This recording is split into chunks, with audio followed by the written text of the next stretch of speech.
આજે છે ધનતેરસ, તો બધાને ધનતેરસની હાર્દિક શુભકામના। મહાદેવ કેમ છો ગોર બાપા? અમારે માટે બહુ ખુશીનો તહેવાર છે, કારણ કે અત્યારે ભાઈ અમારે જે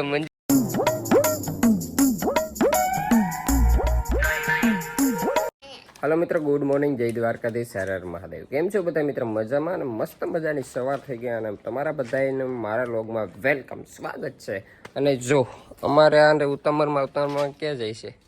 વહેલી જાઉં જય દ્વારકાધીશ અને જય શ્રી કૃષ્ણ। બધાને જમી રંગોળી બનાવી દીધી ધનતેરસની।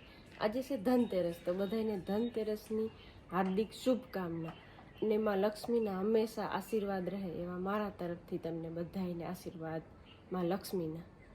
એટલે તો મારા તરફથી તમને ધનતેરસ, હેપી ધનતેરસ એમ કહેવાનું। હાલો, હેપી ધનતેરસ મિત્ર બધાને। અને મિશન રંગોળી બનાવી હતી, થોડી ઉતામળમાં બહુ રંગોળી નથી બની। અને જો આપણે આવી બનાવી, જો લક્ષ્મીમાં મંજુએ બનાવ્યા હે મસ્ત મજાના। અહીંયા શું કે દિયા, તો શું બનાવ્યું? રંગોળી। ભગવાન તેનું રથ લઈ અને આમથી જો ધીરે ધીરે નીકળાશે ને હવે અમારે જવાનું છે દરબારીએ, કારણ કે ટોલીમાં હજી ધાર દેવાનો સાયણો નાખવાનો છે। અને જો અમારે દિયાબેન ઉઠી ગયા, શું કે છે? જય દ્વારકાધીશ। અને આ બાજુ સબસ્ક્રાઇબ ભાઈ કરી દેજો। અને આજે છે ધનતેરસ, એટલે બધાને હેપી ધનતેરસ। અને અહીંયા મારા માં જો તુલસી માની પૂજા કરે છે। જય શ્રી કૃષ્ણ, કેમ સારું મજામાં? આજ ધનતેરસ છે, હા। જો અહીંયા દીવો ને બધું કર્યું છે મસ્ત મજાનું, સરસ સરસ।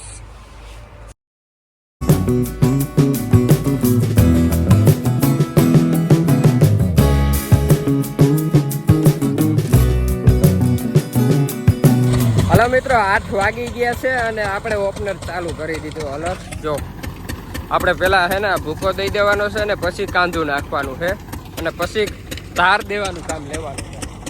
આજને દિવસે અમે ભાઈ હલો વળી સવારમાંથી ચાલુ કરી દીધું। અમારે આવી ગયા છે જો મજૂર। શું થયું? તો આજે એક સીન થઈ ગયો તો નહીં? આજે એક સીન થઈ ગયું હતું નહીં? તો ઘરે રહી ગઈ હતી નું ભાઈ, અમે ટ્રેક્ટર લઈને બધા આવતા જના રહી ગઈ હતી નહીં? હલો મિત્રો, વાગી ગયા છે 10 અને સાનો ટાઈમ થઈ ગયો ને અમારી વાડી આવી ગયા છે ગોર બાપા। મહાદેવ કેમ છો ગોર બાપા? મજામાં, જય દ્વારકાધીશ। સારું ને? જો મગફળી આવી થઈ ગોર બાપા 39। જય દ્વારકાધીશ। જો ગોર બાપા અમારે ત્યાં આવી ગયા, ચા પાણી પી અમે ને હવે હલરે બંધ કરી દઈએ આગળ। જો ટાઈમ થઈ ગયો છે 10 વાગી ગયા છે। ઇન્ટરવલ ચા પાણી, ચા હા। ગોર બાપા ને તો પાવો પડે ને। વાહ ભાઈ વાહ, ગોર બાપા ને ચા પાણી ભાઈ। ધર્મ કલ્યાણ વૃદ્ધિધામ, ધર્મ કલ્યાણ। હલો ભાઈ, પોણો વાગી ગયો છે, પોણો 1 થઈ ગયો છે અને કામમાં થઈને તો ભાઈ આ પથારો દેવાઈ ગયો છે, કાંદો રહી ગયો છે અને આ બીજી ફેર કાંદો ઓરી થઈ તો થોડું ઓછું થઈ જાય, એવા માટે બીજી ફેર કાંદોનો ઓર હાલે। અને મગફળી કહીને તો આવી કંઈક મિત્રો થઈ કોમેન્ટ કરજો તમે। આવી મગફળી આપણે થઈ છે 39 12 વીઘાની છે। હવે આને બપોર પછી ધાર દેવાની છે। મસ્ત મજાના બપોર કરવા બેસી ગયા છીએ અને જો બટેટા આવી ગયા, બટેકા રીંગણા અને મરસા અને રોટલો। ભૂખ બહુ લાગી, તમારે ખાવું હોય તો આવી જાવ। જોઈએ તારે શાક? ભૂખ લાગી કેવી? ફૂલ લાગી? હાલો તો મિત્રો ખાઈ લઈ। હલો મિત્રો, 8 વાગવા આવ્યા છે અને હલરની જગ્યા ચેન્જ કરી અને અહીંયા લઈ લીધો છે માંડવીને ઢેકલા આગળ લઈ લીધું છે અને હવે ઉતારી અને તારનું કામકાજ ચાલુ કરી દઈ। જો આ ડેડા વીણાઈ જાય ને એટલે 3 વાગ્યાના ટકોરે અમે છે ને ભાઈ ધાર દેવાનું કામ ચાલુ કરી દીધું છે। જો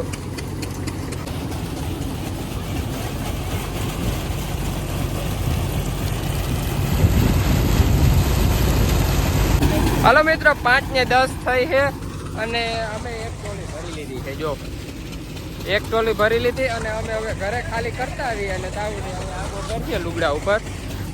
અમે ઘરે ખાલી કરી આવી ને દાદા એક બીજી સાંજે 2 ટોલી વહી જાય ને એવા માટે તો ખાલી કરતા હોય. પાછું સાંજે અહીંયા હાલો હેઠે પડીએ છે તો એ ભરાઈ જશે ને કંઈક આ રીતનું ધાર દેવાનું કામકાજ આપણું ચાલુ છે.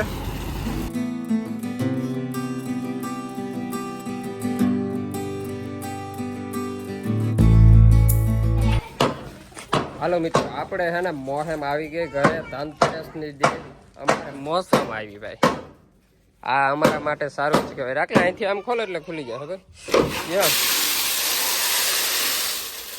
ભગવાનને કંઈ આવીને આવી ઉત્પાદન જતો રહેજે એટલે ખેડૂત બધા ખુશ રહીએ. મને એકને નહીં ભાઈ, અમારા બધા ખેડૂત ભાઈઓને બધાને દેજો. હાલો મિત્ર 5:05 થવા આવ્યા. સનસેટનો ટાઈમ થઈ ગયો છે. સૂરજ ભગવાન તેના ઘરે આવેલા છે અને અમારે પણ અમારા ઘરે જ આવવું છે, કારણ કે આ ટોલી ભરાઈ જાય ને એટલે કે ને પૂરા. જો હવે આ બીજી ટોલી અમે મગફળીની ભરી છે 39ની અને થોડાક ઓલા પાછળ ડાઠા વાળું આવે એ વીણે છે અમારે બધાય ને. અમે આ ટોલી પર લઈ અને હજી આપણે ધાર દેવાની એટલી છે મગફળી, તમે જોઈ શકો છો. ને આજે મિત્રો ધનતેરસ છે. ધનતેરસના બધાને ઘરે ધનના ઢગલા થાય આપણે અને જો આપણે છે ને આપણે ધનતેરસને દી આપણે મોહેમ ઘરે વહી ગઈ. બસ ભગવાન અમને બધા ખેડૂભાઈઓને આવું જાજુ દેતો રહીએ, બસ એટલી જ પ્રાર્થના. બીજું શું હોય ખેડૂભાઈને. અને હાલો અમે જો ફટોફટ આ કામ કરી લઈને ભર લઈ ટોલી અને બસ ઘરે ભેગા થઈ જાય. અને કેટલી ટોલી થશે ને એ કાલના વિડીયોમાં અંતે આવી જાય, કારણ કે હજી ધાર દેવાનું જો એટલું બધું બાકી છે. મોડું ચાલુ કર્યું હતું ને કાંતાની દીધી ને પછી એમાં ડાઠાને બધું કમ્પ્લીટ કરતા ગયા, વીણતા ગયા. જો અમે ઘરે આવી ગયા, થોડું કામ વાડી હતો તો ત્યાંથી ગયો તો પાછો વાડીએ અને પાછો ઘરે આવી ગયો અને અમે ટોલી ખાલી કરી અને એ રૂમમાં ભરી દીધી. અને જો દિવાળી આવી ગઈ ભાઈ, દિવાળી આવી ગઈ અને ખેડૂત ભાઈઓને ઓહાણે નથી ભાઈ, એવી ભીડ છે વાતું ના પૂછો ભાઈ. ખેડૂતની દિવાળી આમ તો દિવાળી જ કહેવાય અમારે માટે, બહુ ખુશીનો તહેવાર છે, કારણ કે અત્યારે ભાઈ અમારે મોસમ આવતી હોય એટલે બહુ ખુશી કહેવાય. પણ દિવાળી ખેડૂત ભાઈઓની છે ને ભાઈ ખેતરોમાં જ હોય. તારું શું કહેવાનું થાય મંજુ? જો મંજુ તો અમારે હસવામીની છે, શું જોઈને હસવામીની, બીજું તો ઠીક. હજી ધનતેરસ છે બરાબર, અને વાડીનું કામ ઈ તો એક વધારે સારું કહેવાય. સારું જ કહેવાય ને ખેડૂત માટે તો. લક્ષ્મીજીના આપણે આશીર્વાદ કહેવાય. આ બધું કામ હોય ને આપણા માટે આશીર્વાદ કહેવાય. ભગવાન હંમેશા આ દિવાળી બનાવીને રાખે, કાયમ ના દી આપણા એવા દિવાળી જેવા દી જાય એવી બસ ભગવાનને પ્રાર્થના કરવાની હોય આજે. અને જો દિવાળીના આજે અમે દીવા પ્રગટાવ્યા છે, ધનતેરસના દીવા પ્રગટાવી દીધા છે. જો ભગવાન બધાના ઘરમાં દીવા જેવો અંજવાળું રાખે કાયમ એવી શુભકામના. એ શુભકામના સાથે અમારો વ્લોગ આજે અહીંયા સમાપ્ત થાય છે. તમને જો ગમે તો લાઈક, શેર અને સબસ્ક્રાઈબ કરવાનું ભૂલશો નહીં. બધાને જય દ્વારકાધીશ અને બધાને ધનતેરસની હાર્દિક શુભકામના.